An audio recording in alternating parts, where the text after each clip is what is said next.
Otis Birdsong was going to get his points no matter what, whether it be a drive to the rim or a pull-up jumper. His elite scoring was on display in one of the most decorated college careers ever at Houston, even winning a gold medal at the 1975 Pan American Games. When he arrived in the NBA, he quickly showed his offensive talent translated as he was a 20-point scorer by year 2. By year 4, he was an MVP candidate and an all-NBA level player, but a severe ankle injury in the playoffs would alter his career as his explosiveness had taken a hit. But after this, he made history as the first guard to make $1 million in a season when he signed with the New Jersey Nets. Although he wasn't the explosive scorer he was before, he was still able to provide consistent offense at a high level. Even though his peak was short-lived, there's no denying that Otis Birdsong was one of the best scorers in the league during his prime. Welcome to PZ Hoops, and let's get down to it.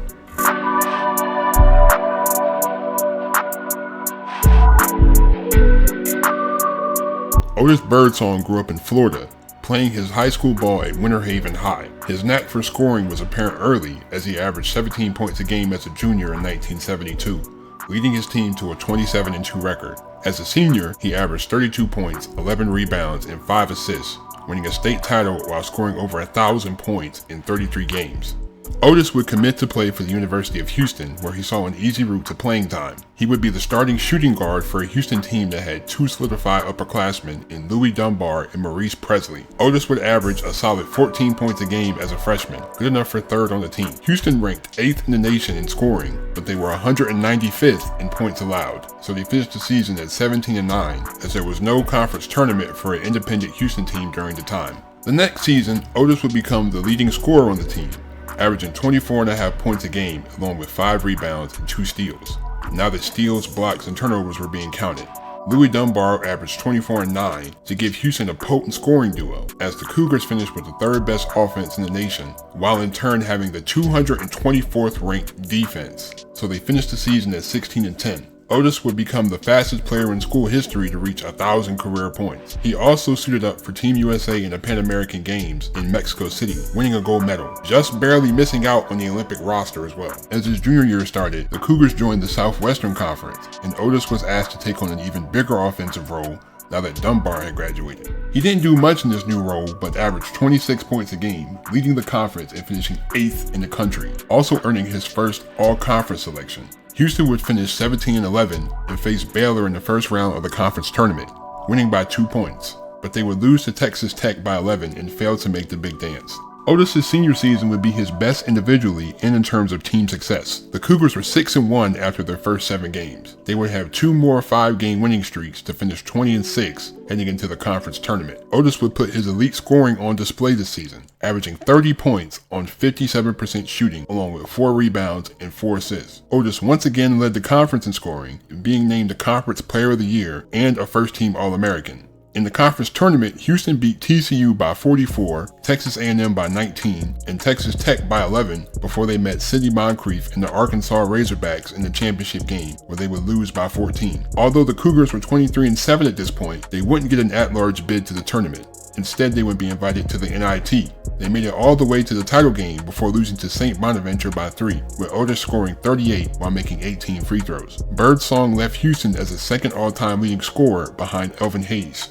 Otis declared for the 1977 NBA draft and was chosen 2nd overall by the Kansas City Kings behind Kent Benson. The Kings were a franchise in transition, as they were without a bona fide star. They had a consistent big man in Sam Lacey, who was declining offensively, but still provided solid defense and rebounding. They received a bulk of their scoring from Scott Wedman and Ron Boone, as Otis was brought in to jumpstart their offense even more. Otis came off the bench in his first game, putting up 11 points on 4 for 9 shooting in a loss to the Knicks. In his first start on November 26 against the Celtics, he put up 29 points, 3 rebounds, and 3 assists on 13 for 23 shooting in a 2-point win. He scored a season high of 37 points on 14 for 24 shooting in an April 2nd loss to the Lakers. Otis ended his rookie season averaging 16 points, 2 rebounds, and 2 assists on 49% shooting. But the Kings weren't that good of a team.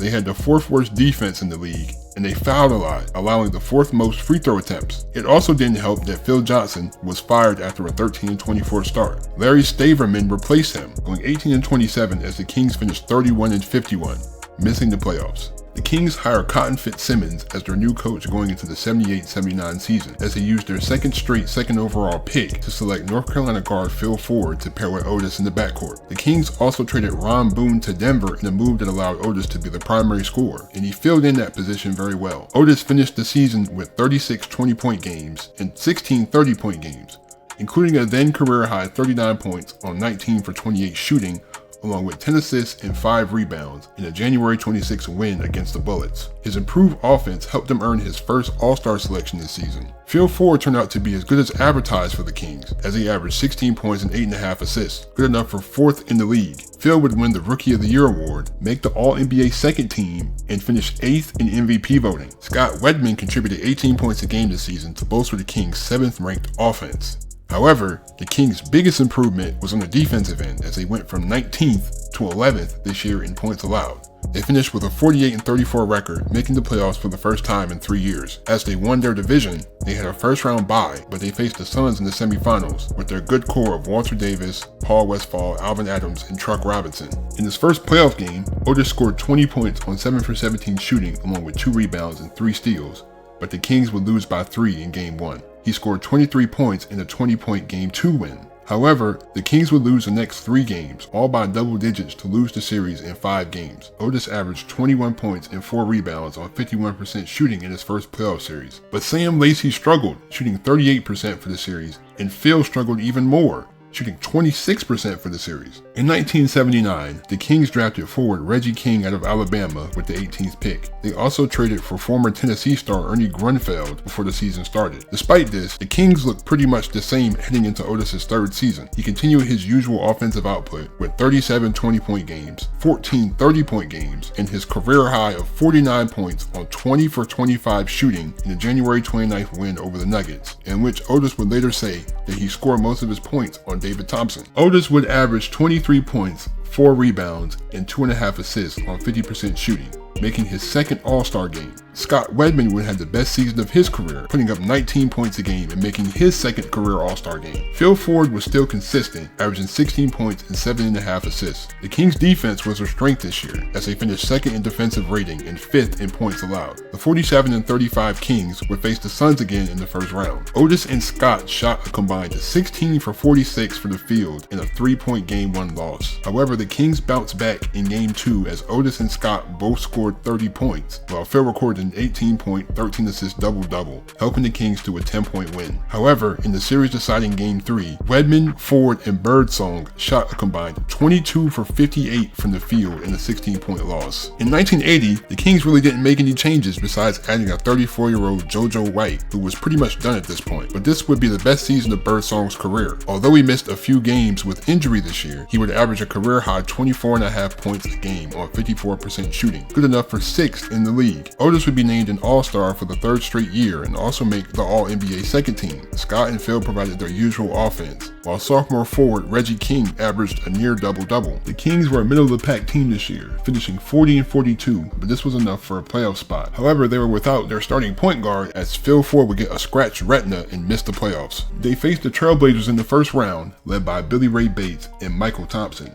but the Kings would win in 3 games as Otis averaged 27 a game this series. The Kings faced a familiar foe in the Suns in the second round. Otis was having a decent Game 1 until he went down with a sprained ankle as the Kings lost by 22. He tried to come back in Game 2, but he could only manage 15 minutes, as the Kings still won by 7. Otis couldn't play the rest of the series, and without their leader, the Kings looked doomed. But the others stepped up as they would win the series in 7 games, with King averaging 22 and 8, and Ernie Grunfeld, mainly a rotation player at this point, averaging 18 points, 5 rebounds, and 6.5 assists for the series. The Kings found themselves in the Western Conference Finals, facing off against the Moses Malone-led Rockets, and they finally met their match, losing in 5 games. Otis tried to come back and play this series, but his ankle still hampered him, as he averaged 10 points in 3 games. Despite this improbable playoff run, the Kings decided to go in a different direction, trading Birdsong to the New Jersey Nets for a 2nd-round pick in Cliff Robinson. The Nets, led by Larry Brown, were a team that needed some offense, as the only scoring threat on the team was shooting guard Ray Williams. They also drafted a bruising power forward from the University of Maryland in Buck Williams. Unfortunately for Otis, this season would be slowed by a foot injury injury as he played in only 37 games, averaging 14 points. Buck Williams would turn out to be a key piece for the Nets, averaging 15 points and 12 rebounds, winning the Rookie of the Year and making the All-Star team. Despite them having one of the worst offenses in the league,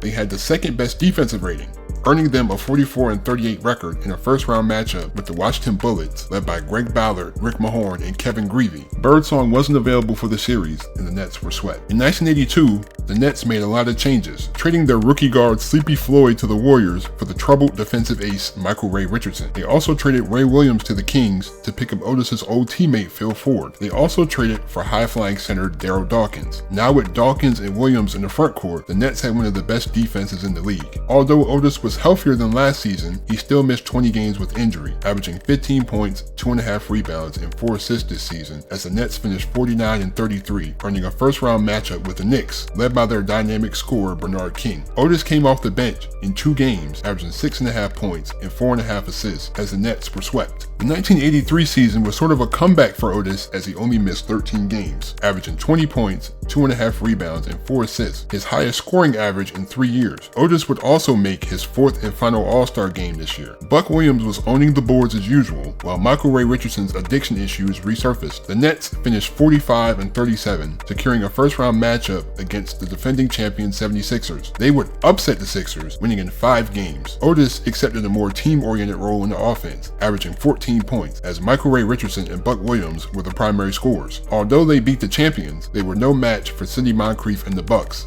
losing in 6 games. Otis was second on the team in scoring this series, averaging 16 points a game. 1984 was more of the same for the Nets, as Otis missed 26 games with injury. Although he would make history this year as the first guard to make $1 million a year in salary, Buck Williams averaged a double-double again, while Michael Ray Richardson had his best season in years, leading the league in steals and making the All-Star team again. The Nets were still an average team, however, so they finished 42-40, facing the Pistons in the first round, led by their star trio of Isaiah Thomas, Bill Laimbeer, and Kelly Tripucka. The Nets would lose in 3 games as Otis missed the series due to injury. The 1985 Nets weren't much different again this year, as their only big change was moving Mike Gaminsky to the starting lineup over Daryl Dawkins. Otis had his healthiest season in years though, playing in 77 games, averaging 16 points on 51% shooting, along with 2.5 rebounds and 3.5 assists. Buck Williams finally made his first All-Star game this year, but the Nets only finished at 39-43, but they would still make the playoffs and face the Bucks again, losing in a 3-game sweep. Despite the loss, Otis had a throwback performance this series, leading the team in scoring with 23 points a game on 53% shooting. The 1986 season saw the Nets acquire the athletic scoring forward Orlando Woolridge in free agency. They would need his offense desperately this season, as Otis only played 7 games before going down for the season with a knee injury. However, the biggest battle for Otis this season was in the courtroom. The Nets have filed a lawsuit against him, saying that he failed to tell them about a pre-existing fracture that led to his season-ending injury.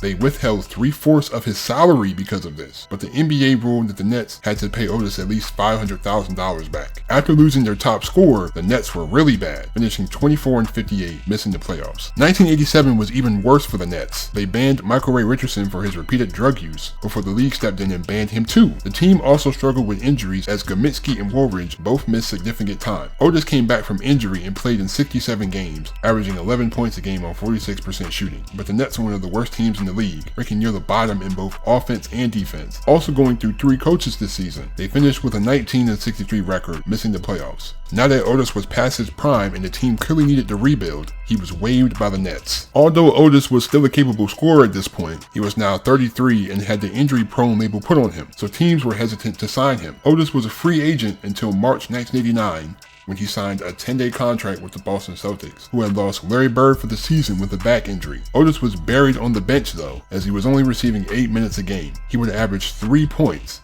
including a season high of 11 points on 5 for 7 shooting in an April 7th loss to Portland. Even without Larry Bird, the Celtics front court of McHale and Parrish, along with their new young star Reggie Lewis, led them to a 42-40 record, facing off against the bad boy Pistons in the first round. However, they were no match for Detroit as they would lose in 3 games, with Birdsong only getting 7 minutes a game this series. Birdsong would quietly retire after this season as he was consistently hampered with injuries and he was going through a bad divorce, completely taking his mind off of basketball. Otis finished his career averaging 18 points, 3 rebounds, and 3 assists over 12 seasons, finishing as a 4-time All-Star and an All-NBA second team member in 1981. He scored over 13,000 points in his career and was a key part of the Kings' last years in Kansas City. After the NBA, Otis would serve as a member of his alma mater's broadcast team for several years, before being inducted into the University of Houston's Hall of Honor and the Polk County Hall of Fame. In 2014, he was also inducted into the Southwestern Conference Hall of Fame. Maybe he could have shot better than 65% from the line for his career. Maybe he could have been a better playmaker or defender, or maybe he could have avoided the injury bug while on the Nets. These are all things you can say about Otis Birdsong, but his early production with the Kings as well as his overall career should be looked at more. He was definitely one of the most underrated players of the early 80s. Thank you so much. I hope you enjoyed this video. Definitely leave a like.